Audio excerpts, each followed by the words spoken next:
అది కూడా వాళ్ళు అదే చెప్పారు, మేము 3 ఏళ్ళు ఎక్కడ ఉంటామండి, నెక్స్ట్ ఇయర్ ట్రాన్స్ఫర్ అవచ్చు, నేను రిటైర్ అవుతున్నాను నెక్స్ట్ ఇయర్. ఒకడు సరే నీవు రిటైర్ అయితే ఇంకొకటి వస్తాడు కదా, 3 ఏళ్ళు అనుకుందాం మనం ప్రోగ్రామ్, ట్రాన్స్ఫర్ అయితే అయింది, బట్ 3 ఏళ్ళు చేయాల్సిన పని ఇదని చెప్పేసి ప్రతి వాళ్ళకి డివైడ్ చేసి ఇచ్చి, ఇంకా మీకు స్పెసిఫిక్ ఏరియాస్ ఏదైనా ఉండి అందులో మీరు ఏదైనా చేయదలుచుకుంటే ఫలానా చేయండి.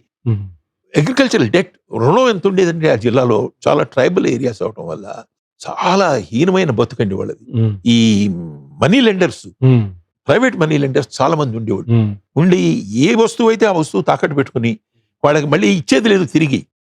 అప్పుడు ఎమర్జెన్సీ రోజుల్లో ఇందిరాగాంధీ గారు ఒక ప్రెస్ టీమ్, అన్ని press, times of India, Indian express, అక్కడ ఉన్న ఆల్ ఇండియా రేడియో, వీళ్ళందరితోనూ ఒక 14 మంది జర్నలిస్ట్ ఇది నాసిక్ జిల్లాలో ఏమేమి జరుగుతుందో చూసి రండి అని చెప్పి పంపించింది ఆవిడ.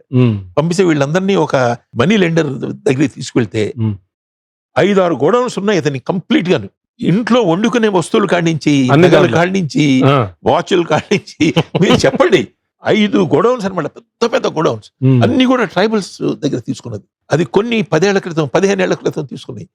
రిటర్న్ లేదు, ఇంకా రిటర్న్ చేయటం అన్నది లేదనమాట. ఆ పరిస్థితుల్లో ఉండేది.